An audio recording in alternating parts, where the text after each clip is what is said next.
Bonjour à tous, bienvenue depuis le village du Hof en Avignon pour ce En Direct du Hof. Pendant 30 minutes, vous allez découvrir l'actualité du Hof et ceux qui font l'actualité de ce grand événement. Le plus grand théâtre du monde s'installe en Avignon jusqu'au 31 juillet. Bonsoir à notre invité Vincent Roca. Bonsoir. Je suis très heureux de vous accueillir. Vous jonglez avec les mots au Théâtre des Béliers chaque matin à 10h35 dans Vite, rien ne passe. Rien ne presse. Presse. Je commence à jongler avec les mots moi aussi. Pendant toute l'émission, je vous laisse un micro, une caméra face à vous. Vous pouvez jongler à tout moment et réagir par rapport aux invités qui sont avec nous. Bien. Merci Vincent. L'image du jour, on va revenir ici dans ce chapiteau ce matin avec le top départ d'une belle aventure pour des fans de théâtre. Ça s'appelle une performance de spectateurs. C'est un parcours dans le Hof qui est proposé par la Tadorne.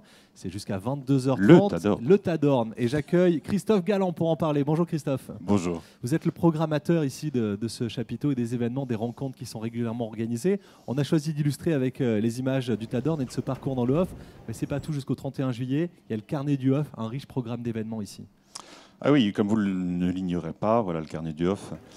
Quand en 2007 on a organisé les États généraux du Hof, on a mis en place un certain nombre d'actions à la suite de ces États généraux qui se traduisent par des débats, des rencontres, faire parler les spectateurs. C'est là que le Tadorne intervient. C'est un grand bloc de spectateurs en France. Et le Tadorne, tous les 2 jours ici le matin, entre mille autres choses, fait parler le public. Et aujourd'hui, ils ont décidé de faire une performance, c'est-à-dire d'aller voir des spectacles en commençant à 10h40 et en terminant quand ils sont sortis de la dernière salle vers 23h, si ma mémoire est bonne. Ça, c'était notre image du jour. Qu'est-ce qu'on a dans le programme? Qu'est-ce qu'on note dans ce programme, ce carnet du Hof? On a des rendez-vous qui sont réguliers depuis 5 ans, c'est-à-dire à 17h, la chronique de la presse, où ils nous font partager leur coup de cœur et quelquefois leur coup de gueule. Beaucoup de débats pour les jeunes compagnies. Et cette année, on a des choses un peu plus, enfin, les choses de l'année, c'est-à-dire un hommage à Aimé Césaire, le 15, ici même, le 15 au soir. Et puis les grandes rencontres d'Altaïr, le 15, le 16 notamment. La presse vient aussi s'exprimer. On installe des journalistes ici qui viennent faire on leur installe chronique. Demain et après-demain des journalistes qui vont faire une sorte de plume sans masque, sans mauvais jeu de mots, où en quelque sorte on va improviser avec ceux qui seront présents autour de ce qu'ils auront vu dans le Hof et ils vont échanger, éventuellement se disputer, puisqu'il y aura des tempéraments très différents demain. C'est aussi un lieu de travail pour les professionnels, pour les compagnies qui viennent s'exprimer, s'informer. En fait, ça fait maintenant 3 ans qu'on organise de plus en plus d'ateliers et de rencontres qui sont spécifiquement destinées à l'accompagnement des jeunes compagnies. Alors elles ont pu avoir, grâce au Centre national du théâtre, des conseils juridiques en rencontres publiques, en ateliers, mais aussi rendez-vous personnalisés. On a des systèmes de financement participatif qui se mettent en place. On a noué un partenariat avec KissKissBankBank. Tout ça sera expliqué le 23 juillet. Et puis il y aura aussi des ateliers, etc., etc., etc. Toutes les infos sur le carnet du Hof, c'est sur le site internet du Hof Avignon, lehof.com. Merci beaucoup Christophe Galland. Merci. Merci. Vincent Roca, le Théâtre des Béliers. Vite, rien de presse, 10h35 chaque matin. D'où vient la passion des mots, Vincent? L'envie de jongler avec? Pour faire vite, je dirais que je suis tombé un peu dans Raymond DeVos quand j'étais petit, quand j'étais jeune. Voilà, et puis Boris Vian, Queneau, le grand des proches pour qui j'avais une grande admiration. Tous ces gens-là m'ont donné l'amour de la langue. Et puis voilà, et puis j'ai un cerveau un peu détraqué qui s'amuse avec ces mots. Je dirais plutôt un don, positivement, c'est un don. Peut-être. Vous écrivez comment? Ça vient spontanément ou ça s'écrit comme une musique, une partition, ça se réécrit, ça se travaille? Ça s'écrit. Enfin, j'aime bien la comparaison avec la musique parce que je joue beaucoup sur les sons et sur les rythmes. Donc on me dit souvent que je fais de la musique. Mais voilà, non, j'écris pas facilement, c'est du boulot. Moi, je suis un petit artisan à ma table et j'ai mes outils et voilà, je fais un petit travail acharné, avec beaucoup de transpiration. Mais voilà. On va regarder un extrait du spectacle. Vite, rien ne presse, Vincent Roca. Notre kiné qui est osseux, que nos articulations soient certifiées. Ne nous laissez pas succomber à la décalcification, mais délivrez-nous du mal de dos, maintenant et Alzheimer de notre mort. Abdomen. Et comment se passer du passé simple? Sous la couette, nous plus. Oui, j'aime ça. Le cœur et encore le cœur. La première chose que je regarde chez une femme, son cœur. À présent, j'eusse aimé que nous parlassions le plus simplement du monde et sans que nous eussions besoin d'user du subjonctif. Eussiez-vous imaginé un jour que les Marguerites Duras? Je vis à Dieu 100 à l'heure, je me prélasse avec des prélats, je vais dans des hammams avec des imams et des rabbins turcs. J'écoute de la musique religieuse orthodoxe, la musique pop, multilinguale et polyglotte, plurijargon et pelticote. Ça chante, ça jongle avec les mots. Vincent, Dieu, la religion, c'est un hasard dans l'extrait ou c'est très présent dans votre spectacle? C'est assez présent. Je ne sais pas du tout pourquoi d'ailleurs. Peut-être parce que j'ai fait toutes mes études chez les révérends pères maristes. Non, c'est un petit lien. Il y a des prières régulières qui viennent. C'est un peu tous ces dieux qu'on s'invente. Il y a une prière à Internet, une prière à la maladie. Qu'est-ce que vous implorez au Dieu d'Internet?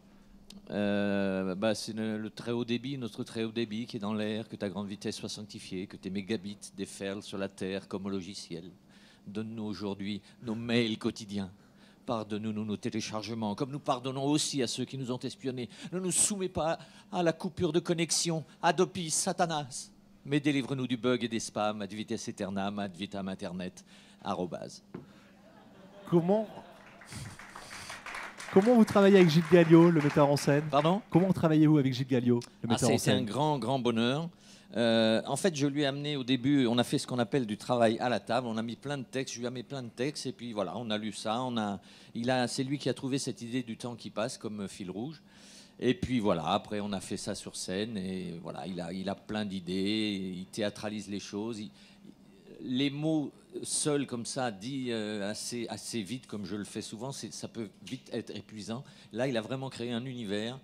Est-ce qu'il ralentit le temps, finalement, qui passe très vite avec vos mots qui défilent? Il le ralentit, oui. En fait, le but de ce spectacle, c'est un peu ça, puisque je propose aux gens de se mettre à l'abri du temps. Et le meilleur compliment qu'on puisse me faire à la fin, c'est « Ah, on n'a pas vu le temps passer ». Bah oui, effectivement, si on peut, c'était un peu de se mettre hors temps. Et donc de le ralentir, forcément, parce que lui, de toute façon, il continue toujours et à la même vitesse. Je vous présente Elina Dumont, qui est avec nous. Bonjour Elina.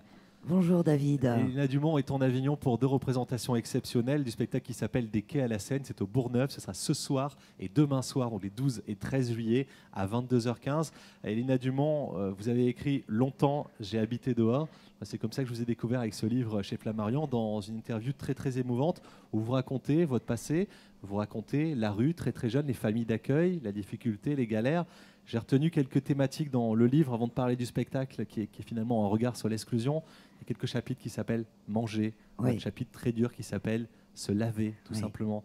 Il y a les bonnes, les mauvaises fortunes, c'est ce qu'on retrouve au fil de ce livre? Oui, c'est-à-dire que c'est vrai que j'ai fait plus de 15 ans sans domicile fixe. Et en fait, la survie, c'est manger, savoir où on va dormir et puis se procurer une enveloppe, quelques copecs. Voilà, c'est tout. Et le reste n'a aucune importance. Aujourd'hui, vous avez envie de montrer, de changer le regard sur ces gens? Oui, en fait, maintenant, ça fait 10 ans que je me bats, j'en ai fait un combat de ma vie, que je lutte contre l'exclusion. Il faut savoir que ça fait que depuis février 2011 que j'ai un vrai appartement avec une vraie cuisine et une vraie salle de bain. Et quand j'ai eu ce livre, parce qu'en fait, j'ai été très médiatisée en 98, et j'étais très en colère contre les médias qui, au lieu de nous décrire comme des gens qui veulent s'en sortir, ils racontent toujours toutes les conneries qu'on a fait. Donc moi, j'avais un pote qui avait fait 11 ans de tôle, évidemment, ils l'ont raconté. Bon, moi, il me prenait en photo complètement bourré. Enfin, et moi, un jour, j'ai dit, je vais créer mon spectacle. Et moi, je vais raconter le monde des sans-domicile fixe de l'intérieur. Je veux raconter l'humanité de la rue. Parce que dans la rue, on n'est pas non plus inhumain. Et on est des gens comme tout le monde, on rigole, on a nos codes. Bon, on ne se comprend pas avec les inclus, certes, mais les inclus ne comprennent pas non plus les exclus. Aujourd'hui, j'en ai fait un spectacle, j'ai mis 10 ans pour le monter, parce que pendant ces 10 ans, j'étais quand même encore sans domicile fixe, j'étais en psychothérapie. Enfin, il a fallu que je gère énormément de choses. Voilà, avec le temps, je suis là. Et merci au Bourgneuf. Et aussi, je voudrais dire qu'il y a une rencontre autour de mon livre chez Michel, un rue Bon du Pasteur. Voilà, je voulais le dire, c'est important. Ça, ce sera pour samedi après-midi, oui. Pour demain après-midi. Le spectacle, on est tour à tour dans la dureté du moment, et puis on est dans la tendresse, dans la douceur aussi. Oui, parce qu'en fait, ça a été mon combat. Je voulais pas que les gens ressortent en se disant « Oh là là, c'est glauque et tout ». Et moi, je suis une fille, je suis une bonne nature. J'ai toujours été gaie. Même, je me souviens qu'une fois, j'avais été violée et j'avais été voir mes potes en disant « Vous allez pas me croire, je me suis faite encore violer ». Non, mais en fait, c'est vrai, j'ai une nature comme ça de passer d'une catastrophe à une autre. Et en fait, les premiers professionnels que j'ai rencontrés, ils m'ont dit « Utilise ta nature, nous fais pas du Shakespeare, fais-le comme tu es ». Et en fait, c'est vrai qu'ils ont eu raison, ces professionnels, de me dire ça, parce que j'ai utilisé ma nature. Bon, évidemment, parallèlement, je me suis payé des cours de clown, je me suis payé des cours de mime à l'école Marceau. Enfin, j'ai fait le nécessaire aussi pour que quand les gens sortent de mon spectacle, ils se disent pas « Ouais, c'est bien ce qu'elle raconte, mais enfin, t'as vu, la pauvre, elle joue mal ». C'était très important pour moi qu'on dise « C'est une professionnelle ». Est-ce que c'est ça la meilleure des psychothérapies? Ça en fait partie, mais bon, de toute façon, le théâtre, pour moi, la scène, c'est le meilleur endroit pour m'exprimer, hein. Ça, c'est sûr. Puisque même les politiques qui ont essayé de me récupérer, en début 2013, quand ce livre est sorti, après, ils me disaient « Ah non, mais ça, faut pas le dire ». Donc, non, la scène, pour moi, c'est le meilleur endroit, quoi. Elina Dumont, vous la retrouvez dans des quais à la Seine. C'est au Théâtre du Bourgneuf, vendredi 12 et samedi 13 juillet à 22h15. Bravo Elina, c'est un super message d'exploit. Merci beaucoup. Merci David, à toi. Merci Elina. Vincent, c'est un personnage qui peut vous donner de la matière pour des spectacles, une personne comme Elina? Ah bah oui, tout est bien sûr. Moi, je me suis permis de glisser au milieu de tous ces textes humoristiques un texte qui n'est pas drôle du tout. C'est une chronique que j'ai d'ailleurs fait sur France Inter, sur les passagers clandestins. Et alors, c'est dans mon style, les jeux sur les mots, mais j'ai vraiment envie de parler de ces gens-là, de parler de ce parcours de quelqu'un qui vient de Grèce et qui arrive en France en essayant de fuir toutes les polices du monde. Voilà, donc moi ces choses-là m'interpellent et bien sûr, pourquoi pas... tous les gens, le monde autour de moi, c'est ça qui alimente mon spectacle, hein. Je ne vais pas chercher ça dans les nuages. Donc oui. Et puis à savoir que le nombre de sans domicile fixe augmente. C'est grave. Oui, bien sûr. Elina, merci beaucoup. Merci. Elina, on va changer de sujet, on va être un tout petit peu plus léger. Cette semaine, j'ai reçu une contravention à payer en petits pois. Bonsoir Alexandre Blasi. Bonsoir. Metteur en scène du spectacle Le Roi Nu, c'est au Théâtre Buffon à 21h44. Vous avez repris des contes d'Andersen, La Princesse aux petits pois par exemple, et réécrit à votre sauce.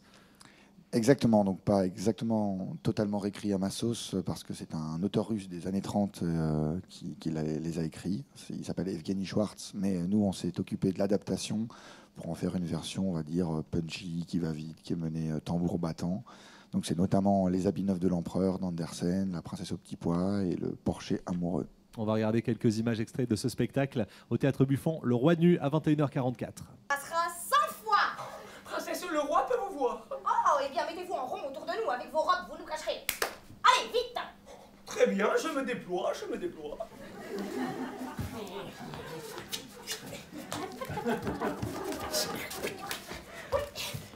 Et voilà. Bah, tu vois bien que ce fiancé est un crétin. Y a pas comme un courant d'air.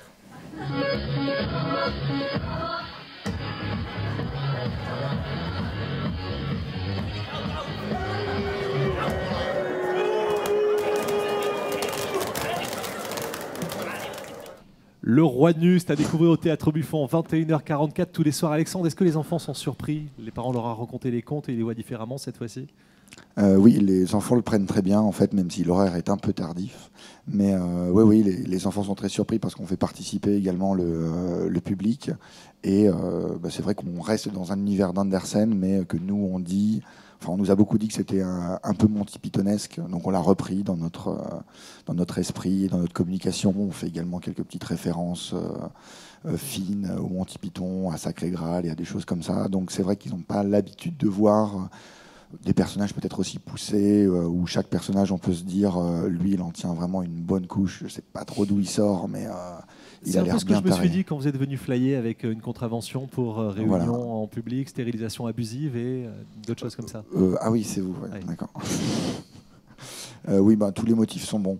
C'est-à-dire que les gens avec des chaussures, on leur dit qu'il faut porter des tongs, on leur dit qu'il faut porter des chaussures. Et comme on raconte l'histoire d'un roi dont sa seule préoccupation est le paraître, vu que dans le conte d'Andersen, il est censé porter un habit différent à chaque heure que fait le jour, et qu'il est toujours tiré à 4 épingles. Et bien voilà, on est un petit peu comme une brigade de fashion d'Avignon, et il y a du boulot. Hein, il y a du boulot pendant l'été. Merci Alexandre Blasi, très vrai. Merci. Le Roi Nu, c'est au Théâtre Buffon à 21h44 tous les soirs. Bon festival à vous. Merci. On va retrouver la blogueuse du Off, elle est avec nous chaque jour. Et je vous promets que dans quelques heures, vous pourrez retrouver l'ensemble de ses billets sur Internet. Savannah Massé, bonjour Savannah. Bonjour David. Avec 2 spectacles que tu es allé voir. Le Tigre Bleu de l'Euphrate, c'est au Petit Louvre. Oui, alors aujourd'hui, je suis allée explorer d'anciennes terres étrangères. Donc avec le Tigre Bleu de l'Euphrate, on découvre le personnage d'Alexandre le Grand, donc à travers sa grande épopée et ses conquêtes. C'est interprété par un brillant comédien qui mène vraiment le texte à bout de bras. Et à ses côtés, une musicienne qui fait le lien en fait à travers justement la découverte de nouvelles terres, entre autres l'Asie mineure. Et elle nous fait découvrir de nouveaux instruments assez mystérieux qui attisent vraiment la curiosité. Tu nous emmènes maintenant à la caserne des pompiers pour Mon nom est rouge. Exactement, donc là on arrive à Istanbul avec une grande réflexion sur la peinture, à savoir la représentation plus par rapport au sens ou par rapport à la forme. Donc c'est un théâtre qui est un théâtre papier, donc c'est une grande découverte. C'est une compagnie qui crée des marionnettes et des décors à base de papier, donc c'est vraiment très intéressant et très poétique. Et il y a un grand travail aussi sur la musique, donc ça nous emmène dans un univers très poétique. Et on est vraiment propulsé dans l'Empire ottoman au plus profond. Mon nom est rouge à la caserne des pompiers. Merci beaucoup Savannah. À bientôt sur le web. Oui, très bientôt sur le web. La blogueuse du Off qui reviendra nous parler de son blog dès demain dans En direct du Off. Vincent, je reviens vers vous. Vincent Roca, qu'est-ce que vous écoutez comme musique ? Vous avez un iPod ? Vous avez un petit quelque chose pour écouter de la musique ? Non, j'ai pas d'iPod. J'écoute, j'ai pas une musique particulière. Non, je suis un très mauvais client pour ça. J'écoute la musique, qui passe. Mais même si on parlait tout à l'heure de ce métier, de cette après j'ai manière mon côté ringard, vieux jazz classique, voilà. Un Gainsbourg éventuellement ? Ah, volontiers, oui. Un Gainsbourg, oui, vous allez très bien. vous allez adorer le spectacle qui suit. La compagnie Terre Magis, j'accueille Florent Chauvet, Félix de Becker et Virginie Vignon. Bonsoir à tous les deux. Bonsoir. Vous êtes à l'affiche du Théâtre de l'Observant, c'est à 13h20 avec un spectacle qui s'appelle Gainsbourg avant Gainsbourg, Lulu. On découvre cette histoire d'ailleurs coécrite par sa première épouse, véritable histoire d'amour que peu de gens connaissent pour Serge Gainsbourg.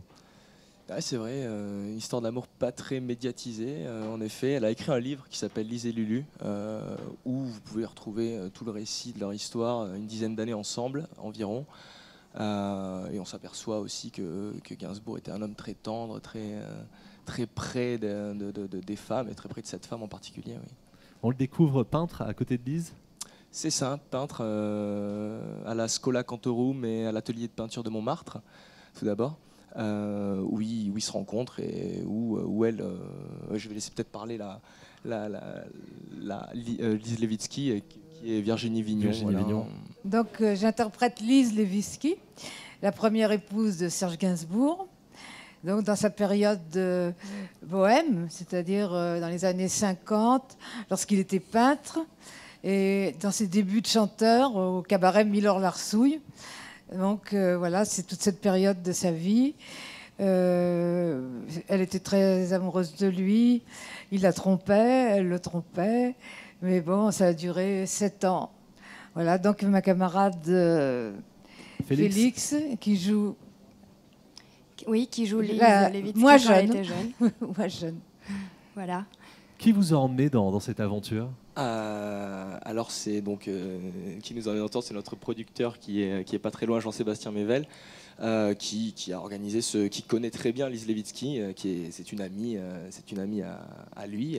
Du coup, il était forcément emballé dès le départ et surtout curieux de lui avoir posé toutes ces questions et au final d'avoir écrit ce texte avec quand même, faut dire que c'est Jean-Félix Cuny qui est l'auteur du texte. Lise Lévitsky est en collaboration bien sûr sur le récit biographique. Et c'est pour moi par exemple c'est un peu compliqué, ça m'a fait terriblement peur de me dire de devoir incarner la peau de ce mec qui a mon âge dans l'histoire, à 25 ans à peu près.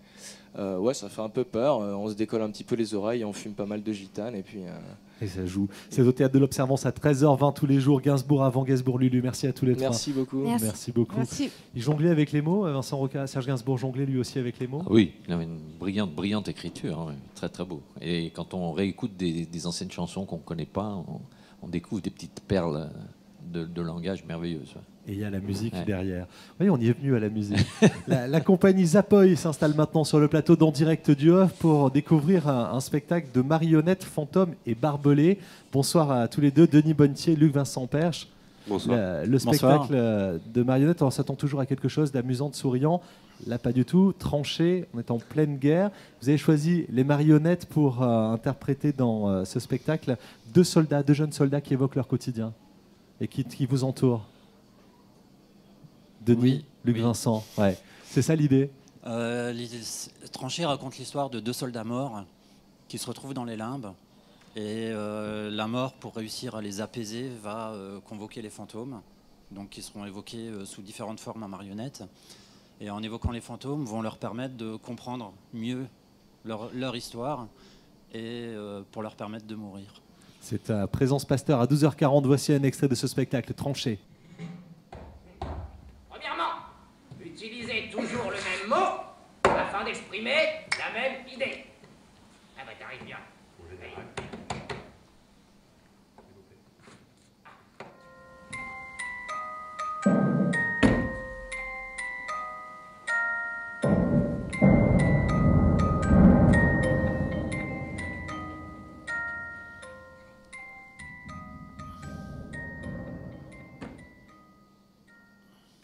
Vous nous avez touché parce que vous nous avez distribué, pas un tract, mais une petite figurine en argile. Exact. Qu'est-ce que vous distribuez comme figurine? J'en ai ramené. Vous les avez là? J'imagine, c'est assez bien fait. Au revers de la figurine, on a le nom du théâtre, on a le nom du spectacle. On a fait des petits tracts qui sont des têtes parfois de morts ou de généraux, parce qu'on a des personnages de généraux dans le spectacle. Et donc, on les dispose en ville, un peu partout. Et ça donne droit à une entrée à tarif réduit. Bon, je le dis comme ça en passant, mais voilà, on a fait des petits tracts comme ça. Pourquoi il faut venir vous voir? Ça, c'est l'argumentaire. C'est un spectacle magnifique. Touchant aussi, très touchant. Très touchant. On a véritablement travaillé sur on s'est énormément concentré lors du processus de création sur l'évocation, sur la force évocatrice de la matière. Et dans les théâtres de marionnettes, dans les arts de la marionnette, la matière, l'objet, c'est une force d'évocation qui permet en fait au public de porter son propre imaginaire. Et là réside une des clés du théâtre de marionnettes. Rendez-vous à Présence Pasteur, c'est à 12h40, ça s'appelle Tranché. Merci à tous les deux pour la présentation de cette pièce. Merci. Vincent, on va refermer cette émission. Vincent Roca, avec vous, comment vous occupez une journée de festival? Vous rentrez à la maison dès le spectacle fini ou vous profitez d'Avignon? Non, là, cette année, je profite d'Avignon, donc je vais voir des spectacles. Là, cet après-midi, j'étais dans le IN, là, projet Luciole avec Nicolas Bouchot, très beau spectacle sur les philosophes. Voilà, et puis j'enchaîne les spectacles. Vraiment, vous êtes en boulimique pendant le festival? Un petit peu, oui. C'est-à-dire que là, surtout le spectacle que je fais, là, c'est quand même une reprise, il a 3-4 ans. Donc voilà, je suis moins angoissé. Donc voilà, une fois le spectacle fait, midi, ma journée commence. Midi, c'est pratique. Après le spectacle qui est à 10h35. La journée finit tard, Vincent? Pas trop, parce que là, il faut être prudent quand même. Il faut être en forme à 10h35 le matin. Rendez-vous au Théâtre du Bélier.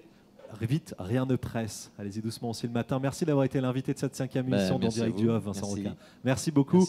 L'émission se referme à retrouver évidemment sur Internet, en plus des reportages, des micro-trottoirs, des coups de cœur de notre web TV.